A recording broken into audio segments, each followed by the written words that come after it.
Hi good evening everyone. मैंने अपना P block जो चैप्टर था केमिस्ट्री का वो स्टार्ट कर दिया है और आज मैं उसी को कंटिन्यू करने जाऊंगी। और मैंने इससे पहले वाले जो क्लास में मैंने 3-4 टॉपिक्स कवर किए थे एंड दोज टॉपिक्स आर जैसे नाइट्रोजन का पूरा फैमिली बताया था, उसे क्या कहा जाता है, कौन सा मेटल है, कौन सा मेटलॉइड है, कौन सा नॉन मेटल है। पूरे पीरियोडिक टेबल में कुछ ही गिने चुने मेटलॉइड हैं, उसी के बेसिस पे हम लोग मतलब कंसिडर कर सकते हैं जो हम लोग एक फैमिली दिया जा रहा है। जैसे नाइट्रोजन के फैमिली में आते हैं ना, nitrogen, phosphorus, arsenic, antimony, bismuth. तो अगर आपको ये पता चल गया कि इसमें मेटलॉइड कौन है, तो मेटलॉइड जो है उसके ऊपर वाला सारा नॉन मेटल्स होते हैं और उसके नीचे वाला मेटल्स होते हैं। तो अगर तुम्हें पता है कि मेटलॉइड कौन सा है तो मेटल और नॉन मेटल के बीच में आराम से डिफ्रेंसिएशन पता चल जाएगा। उसके बाद मैंने उसका एक जनरल कॉन्फ़िगरेशन बताया था। उसके बाद मैंने उसके एटॉमिक साइज़ को बोरॉन कार्बन फैमिली से ये कंपैरिजन किया था, कौन कौन से उसमें कॉन्ट्रैक्शन होते हैं। जैसे बोरॉन में d contraction and lanthanoid contraction होते हैं, but in case of carbon family only lanthanoid contraction are there. But forward onward में जैसे nitrogen, oxygen, then halogens, inert gas वाले जो भी फैमिलीज हैं, इसमें कोई भी ऐसा कॉन्ट्रैक्शन नहीं देखने को मिलता। दैट्स वाई जैसे जैसे नीचे जाओगे वैसे ही साइज़ बढ़ता जाएगा। इसमें ऐसा कोई भी एक्सेप्शन नहीं है एक्सेप्ट बोरॉन और कार्बन फैमिली में, बिकॉज उसमें डी और एफ ब्लॉक प्रेजेंट होते हैं तो उसमें कॉन्ट्रैक्शन होते हैं। उसके बाद मैंने आयनाइजेशन एंथैल्पी बताया था एंड देन और क्या, कोवैलेंसी बताया था, एटॉमिसिटी बताया था। कोवैलेंसी 3 और 4, 5 ऐसा क्यों हो रहे हैं, मतलब 3 क्यों होते हैं नाइट्रोजन के, फॉस्फोरस के 5 क्यों, बिस्मथ के 3 क्यों। एटॉमिसिटी बताया था, उसमें कौन सा बॉन्ड यूज़ होते हैं, मतलब कैटिनेशन के बारे में जो बताया उसमें कोवैलेंट बॉन्ड रहेगा तभी। दैट्स वाई बिस्मथ में मेटालिक बॉन्डिंग होने की वजह से उसमें हम लोग एटॉमिसिटी नहीं देखते हैं। उसके बाद बस इतना ही बताया था ना। और फिर मैंने बोला था कि आगे कंटिन्यू आज से करूँगी। तो आज सबसे पहला टॉपिक है हमारा बॉइलिंग पॉइंट। आज मैं 3-4 टॉपिक कवर करूँगी और सबसे पहला जो इसमें पॉइंट है वो है बॉइलिंग पॉइंट। और अगर किसी को आगे अभी जो मैं पढ़ाऊँगी अगर उसमें कोई दिक्कत होती है क्यों हो रहा है, तो ये मेरे इससे पहले वाले लेक्चर में वो देख सकता है कि मैंने क्या क्या पढ़ाया था और किस तरीके से मैं आगे कंटिन्यू कर रही हूँ। उसमें इससे पहले वाले लेक्चर का मैं लिंक अपने डिस्क्रिप्शन बॉक्स में प्रोवाइड कर दूँगी, तो you can go and check my previous video. So let's start our new topic that is boiling point. तो देखो, बॉइलिंग पॉइंट में हम लोग जैसे देखेंगे तो इसमें क्या होता है, सबसे पहले ये जानो कि जो नाइट्रोजन फैमिली होती है ना, उसका ऐसा जनरल ऑक्सीडेशन क्या है, +3 और +5 ये होता है। लेकिन क्या होता है, हाइड्राइड के प्रेजेंस होने की वजह से, जैसे हम लोग अभी हाइड्राइड बनाएंगे because we are talking about boiling point, ठीक है। तो उसमें हम लोग हाइड्राइड्स के बॉइलिंग पॉइंट को देखते हैं, हाइड्राइड से कंपेयर करते हैं उसके बॉइलिंग पॉइंट्स को। तो जैसे अगर हम लोग NH3 दिए तो ये हाइड्राइड्स हो गया ना, नाइट्रोजन का हाइड्राइड। तो जब हम लोग हाइड्राइड बनाते हैं, हाइड्राइड लिखते हैं, तो उस समय उसका जैसे ये जो नाइट्रोजन फैमिली है ना, तो इसका ये ना ही +3 ऑक्सीडेशन शो करेगा ना ही +5, ये डायरेक्ट -3 करने लगता है, क्योंकि नाइट्रोजन हाइड्रोजन के कंपैरिजन में ज़्यादा इलेक्ट्रोनेगेटिव है। तो ये ज़्यादा इलेक्ट्रोनेगेटिव है, दिस इज़ द रीज़न ये माइनस वाला चार्ज शो करेगा और ये प्लस वाला चार्ज शो करेगा, ठीक है। ऐसा नहीं मैं बता रही हूँ कि हाइड्रोजन की +3 है, क्योंकि यहाँ पर हाइड्रोजन की 3 एटम प्रेजेंट है, H3 है, तो ये इसलिए +3 गया, मतलब पर हाइड्रोजन पे +1 जा रहा है और नाइट्रोजन की -3, क्योंकि ये इलेक्ट्रोनेगेटिव ज़्यादा शो करता है हाइड्रोजन के कंपेरिजन में। तो हम लोग आज बॉइलिंग पॉइंट पढ़ेंगे। तो देखो, बॉइलिंग पॉइंट का मतलब क्या होता है, गर्म करना किसी का। एक बॉइलिंग पॉइंट का मतलब होता है कि किसी को बॉईल करने के लिए एक, जैसे हम सॉरी, जैसे अभी हम लोग जो हाइड्राइड्स को बॉईल करेंगे तो उसमें होता है ना कि इसका एक पर्टिकुलर बॉइलिंग पॉइंट होगा। अगर इतना बॉइलिंग पॉइंट नहीं प्रोवाइड किए, सपोज जैसे हम लोग NH3 दे लेते हैं, ठीक है। अब इसका एक है कि इसका 100, मतलब मैं ऐसा अज्यूम कर रही हूँ, ऐसा हो नहीं रहा है, मैं बता रही हूँ बस एज एन एग्जाम्पल। तो जैसे NH3 है, इसका 100 डिग्री सेल्सियस पे ये बॉयल होना स्टार्ट होगा। तो अगर हम लोग इसको 99 डिग्री सेल्सियस प्रोवाइड करेंगे ना NH3 को, तो ये बॉयल नहीं होगा। यही होता है बॉइलिंग पॉइंट की एक ऐसा फिक्स्ड टेम्परेचर जिसके एबव या जितना उतना नहीं तो उसके एबव अगर हम लोग उसको हीट प्रोवाइड करेंगे तो it will start boiling up जैसा।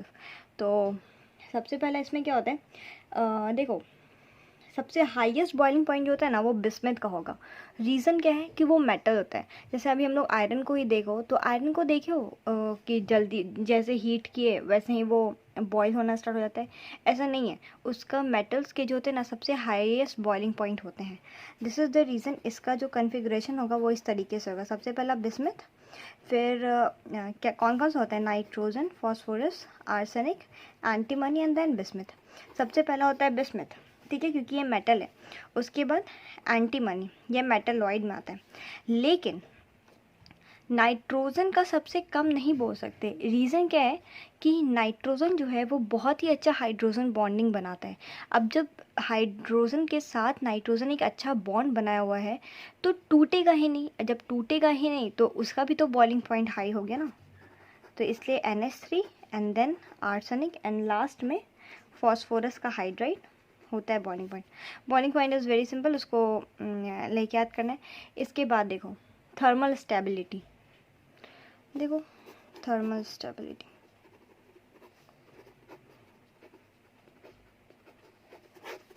थर्मल स्टेबिलिटी का मतलब क्या होता है कि थर्मल का मतलब क्या होता है, हीट। मतलब ऐसा कंपाउंड जिसको हम लोग हीट दें फिर भी वो अपने आप को स्टेबल करके रखे, होता है ना। तो अब जैसे देखो क्या है, मैं एक ओवरलैपिंग का बताती हूँ। ओवरलैपिंग तो पता ही है, ये एटॉमिक स्ट्रक्चर में पढ़ा ही है सबने। मैं फिर भी इसको पढ़ाऊँगी। जैसे देखो, जैसे हम सब लोग सपोज NH3 है, फिर है phosphorus, arsenic, antimony and then bismuth, ठीक है। देखो ये क्या है, नाइट्रोजन है और हाइड्रोजन है। ये फर्स्ट पीरियड का है और ये सेकेंड पीरियड का है। तो ये दोनों क्या होगा, एक दूसरे के साथ थोड़ा ओवरलैप कर लेगा कि ज़्यादा डिफरेंस नहीं है। फिर ये देखो, ये थर्ड पीरियड का है, ये फर्स्ट पीरियड का है, इसके साथ दिक्कत होगी ओवरलैप करने में। ओवरलैप का मतलब होता है जैसे ये न्यूक्लियस है, ये फर्स्ट शेल है, ये सेकेंड शेल है। तो अब ये P पे चला जाता है ना, नाइट्रोजन का होता है ना 1s2 2s2 2p3। तो हम लोग ये 3 हाइड्रोजन का जैसे करना है तो P है तो इस तरीके से स्ट्रक्चर बनता है ना। तो क्या होगा, जैसे जैसे छोटा होगा, अगर सपोज ये हम लोग फॉस्फोरस का बना रहे तो क्या है, हम लोग को ज़्यादा स्पेस मिल गया है। देख रहे हो दूर दूर में ऐसा ओवरलैपिंग हो रहा है। बट अगर हम लोग वही नाइट्रोजन का बनाते तो देखो यहाँ पर नज़दीक में ही हम लोग को ओवरलैप करना पड़ रहा है यहाँ पर। तो क्या हो रहा है, जैसे जैसे नीचे जा रहा है ओवरलैपिंग का डिस्टेंस क्या हो रहा है, बढ़ रहा है। तो जब ओवरलैपिंग बढ़ रहा है तो उससे क्या होगा, वो बॉन्ड वीक होने लगेगा। क्योंकि अगर ओवरलैपिंग अच्छी होती है ना तो वो बॉन्ड स्ट्रॉन्ग होता है। जैसे सपोज़ ऐसे, जैसे मेरे पास एक पेन है, suppose it is breakable. But अगर हम लोग 10, suppose it is breakable as it is not, but we are just supposing this. जैसे हमारे पास एक पेन है विच इज़ ब्रेकेबल, बट हम लोग अगर उसको एक बंडल्स में कर लेंगे तो can we break in a group, नहीं ना। तो उसी तरीके से ओवरलैप होता है। जब ओवरलैप होता है ना तो वो स्ट्रक्चर काफ़ी स्ट्रांग होता है। बट जैसे जैसे हम लोग उस बंडल से पेन निकालते चले जाएंगे, उसको डिस्टेंस देते चले जाएंगे, तो ये एक सिंगल आराम से टूट जाएगा। तो वही है, जैसे जैसे ओवरलैपिंग में डिस्टेंस होगी ना वो बॉन्ड वीक होता चला जाएगा। और बॉन्ड जैसे वीक होगा वो आराम से टूट जाएगा। बॉन्ड वीक हुआ तो ओवरलैपिंग कम हुई या फिर ज़्यादा डिस्टेंस पे हुई तो वो बॉन्ड वीक होता जाएगा। तो जैसे ही वीक होगा तो इसको क्या होगा, थोड़ा सा भी एनर्जी देंगे तो ये आराम से टूट जाएगा। वैसे ही उसमें थोड़ा सा भी हीट देंगे वो आराम से टूट जाएगा। तो मैं बस ये इस एग्जाम्पल के थ्रू इतना ही बताना चाहती हूँ कि जैसे जैसे ये नाइट्रोजन से बिस्मथ की तरफ नीचे की तरफ जाता है, बिस्मथ क्या होता है वो 6 पीरियड में है, 4 5 सिक्स पीरियड में और ये फर्स्ट पीरियड में, तो इस दोनों के बीच में काफ़ी ज़्यादा दूर का ओवरलैपिंग हो गया। जैसे एक बहुत छोटा आदमी है और एक बहुत बड़ा, एक लंबा आदमी, एक बहुत छोटा आदमी है, तो क्या उस दोनों की जोड़ी अच्छी रहेगी? वो दोनों फ्रेंड्स नहीं कर पाएंगे, क्योंकि लोग अपने अपने लाइक हाइट का, ऐसा होता नहीं है हाइट वेट, वो तो होता है ना। हाँ, एक जैसे suppose this is very narrow minded person and this is Bismit is very open minded person, तो होता है ना कि एक जैसे सोच के लोग एक दूसरे के साथ कंफर्टेबल फील करते हैं। तो ये हो गया बहुत ज़्यादा छोटा सोचता है और ये बहुत ज़्यादा ओपन माइंडेड है, तो क्या इस दोनों का ऐसा कोई जोड़ी बन पाएगा? नहीं। उसी तरीके से क्या होता है, ये बहुत ज़्यादा बड़ा हो जाता है, तो ओवरलैपिंग बहुत ज़्यादा डिस्टेंस पे होने लगता है। तो बिस्मिथ और हाइड्रोजन के बीच में ओवरलैपिंग का जो डिस्टेंस है, ओवरलैपिंग का जो डिस्टेंस होता है ना, वो बहुत ज़्यादा दूर हो जाता है। दैट्स वाई ओवरलैपिंग, डिस्टेंस ज़्यादा हो गया तो ओवरलैपिंग नहीं कर पाएगा ना एक दूसरे के साथ, तो वो वीक हो जाता है। दैट्स वाई बिस्मिथ के जो हाइड्राइड बनता है बिस्मिथ का, वो आराम से उसको थोड़ा सा भी हीट दो वो टूट जाएगा। इसीलिए down the group overlapping decrease करता है। जैसे यहाँ मैं लिख देती हूँ, down the group overlapping decreases, क्योंकि साइज बढ़ रहा है तो बॉन्ड वीक होगा, ये मतलब कम होगा, बॉन्ड वीक हो जाता है। बॉन्ड वीक होगा तो थोड़ा सा भी उसको हीट प्रोवाइड करो तो आराम से हो जाता है। जैसे सपोज़ ये ओपन माइंडेड है और ये थोड़ा नैरो माइंडेड है हाइड्रोजन, तो ओपन माइंडेड वाले को थोड़ा सा भी ऐसा लगेगा ना कि उसके इस हाइड्रोजन के कंपैरिजन में लगेगा ना कि नहीं, मुझे इससे बेटर फ्रेंड मिल सकते, तो ये ऐसे 1% बेटर भी फ्रेंड अगर मिलेगा तो वो उसके पास चला जाएगा। उसी तरीके से ना कि ये दोनों मिल ही नहीं रहा है, ये लोग का ओवरलैपिंग इतना वीक हो गया है, ओवरलैपिंग हो ही नहीं पा रहा है, वीक हो गया इतना ज़्यादा बॉन्ड कि थोड़ा सा भी हीट दो ना तो ये आराम से टूट जाएगा और चाहेगा कि मैं दूसरे के साथ कंपाउंड बना लूँ। ठीक है, तो thermal stability is all about overlapping, size increment and bond weak होने की वजह से आराम से टूट जाता है। अब now reducing nature, reducing character जिसको बोलते हैं, रिड्यूसिंग कैरेक्टर। रिड्यूसिंग कैरेक्टर का मतलब क्या होता है? देखो, सबसे पहले देखो रिड्यूसिंग एजेंट, रिड्यूस और ऑक्सीडेशन, ये दो एक टर्म है। रिडक्शन का मतलब होता है, यहाँ मैं बस हाइड्रोजन से कंपेयर कर रही हूँ और किसी से नहीं।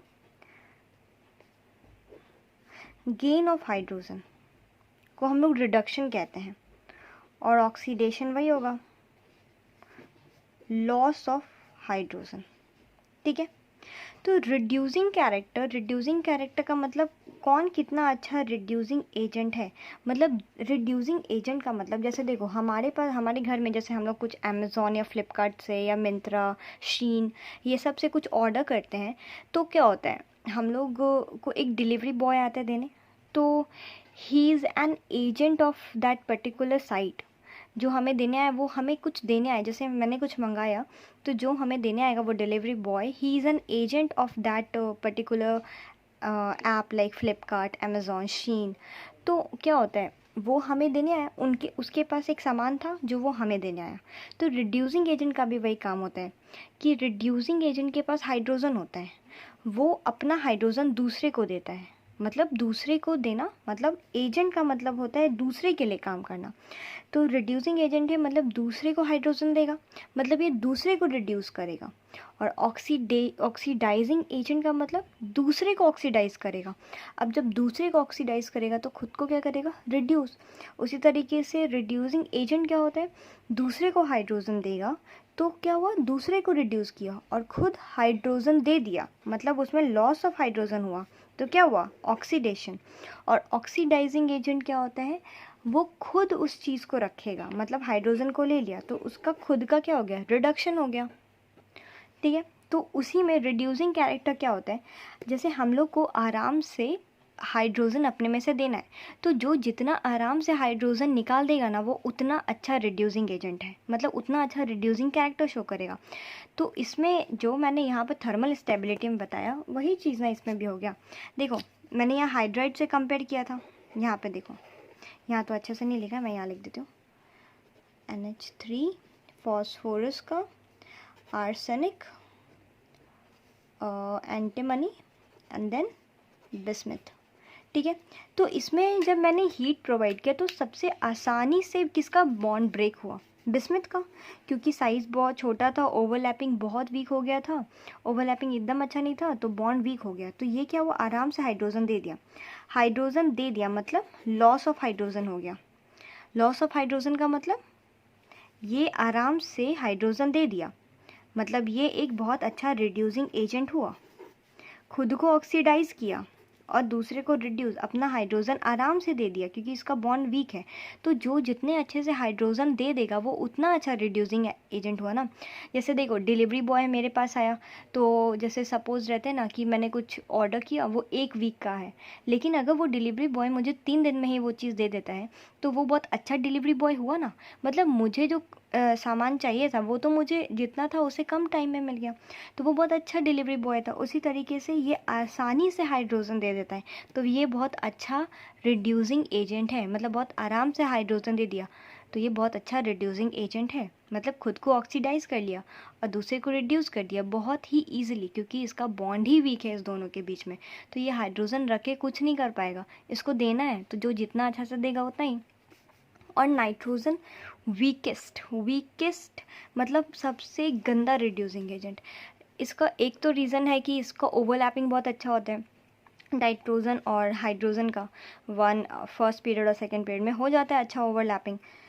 लेकिन और दूसरा रीज़न ये भी है कि ये नाइट्रोजन हाइड्रोजन बॉन्डिंग बनाता है, और जहाँ हाइड्रोजन बॉन्डिंग है वहाँ जल्दी टूटने का सवाल पैदा ही नहीं होता है। ठीक है, तो समझ गए, थर्मल स्टेबिलिटी का जैसा सीक्वेंस है वैसे ही रिड्यूसिंग कैरेक्टर का भी सीक्वेंस होगा, क्योंकि आसानी से हम लोग बिस्मथ को भी तोड़ सकते हैं, उसी तरीके से जब उसको तोड़ सकते हैं तो उसमें से हाइड्रोजन भी अच्छा से निकाल देंगे। तो bismuth is a very good reducing character, is a very good reducing agent. It shows excellent reducing character. तो इसका वही होगा, इसका इसी तरीके से बनेगा इसका sequence, bismuth, then antimony, arsenic, phosphorus and last में नाइट्रोजन। ये जो है ये दोनों के लिए है, थर्मल स्टेबिलिटी।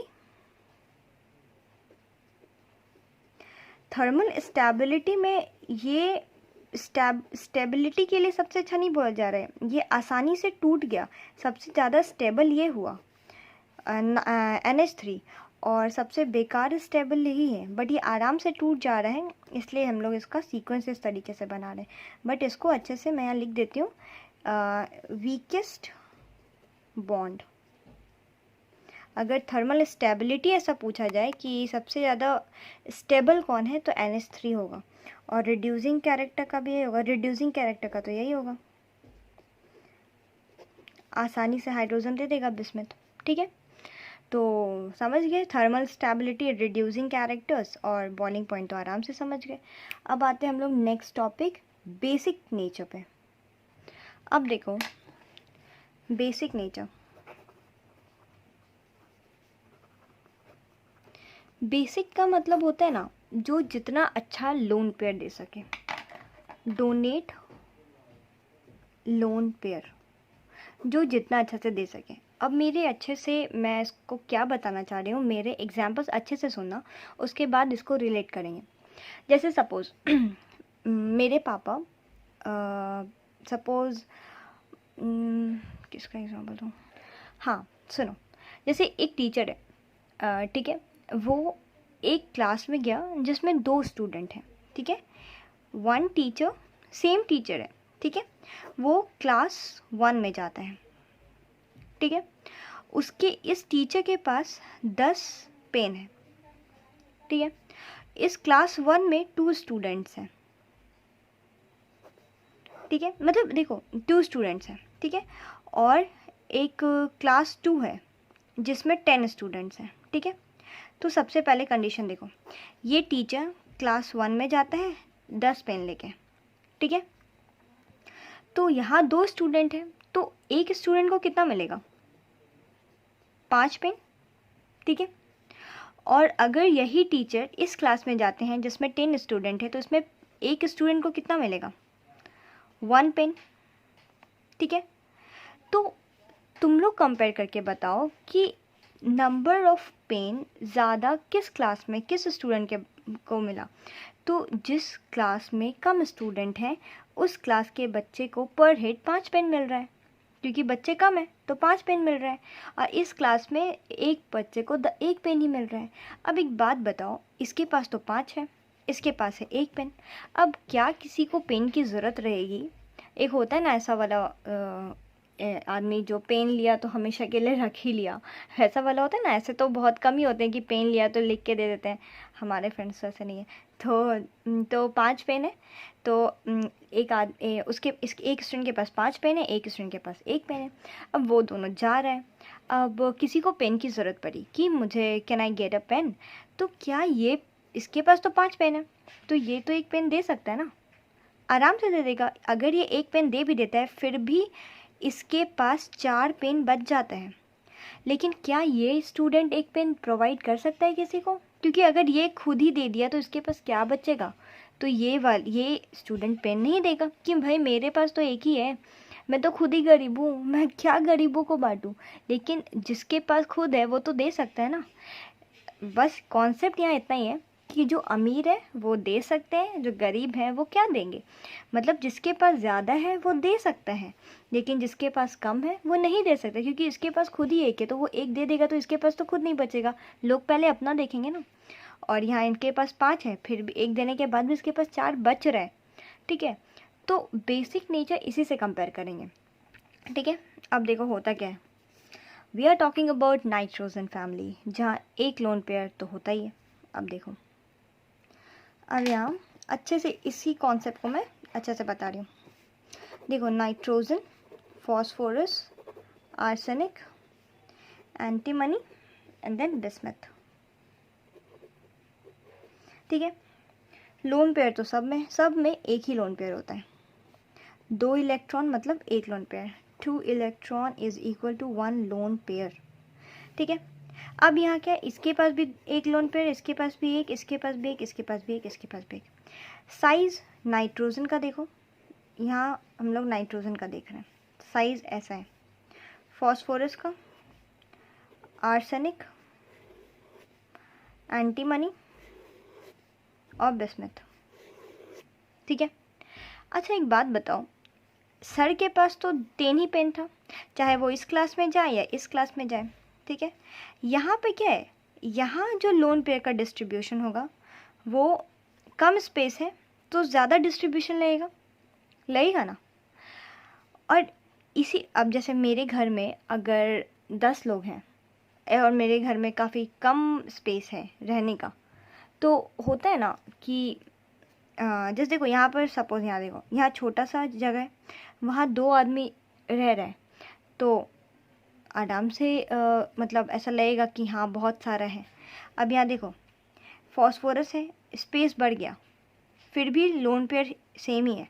आर्सेनिक, फिर इसके पास इसका क्या हो रहा है, जैसे जैसे नीचे जा रहा है इसका साइज़ बढ़ते जा रहा है, लेकिन लोन पेयर ये लोग को सेम ही मिल रहा है। जैसे देखो यहाँ 2 ही स्टूडेंट है, 10 पेन है, मतलब pen is constant but number of student is variable. एक जगह 10 स्टूडेंट है, एक जगह 2 स्टूडेंट है। अब जैसे देखो, जहाँ पर ज़्यादा जगह है, जहाँ पर ज़्यादा स्पेस है, वहाँ पर 2 इलेक्ट्रॉन कम पड़ रहा है कि नहीं। और यहाँ क्या है, यहाँ पर स्पेस कम है तो 2 लोन पेयर आराम से 1 लोन पेयर आराम से स्पेस को कवर कर लेगा।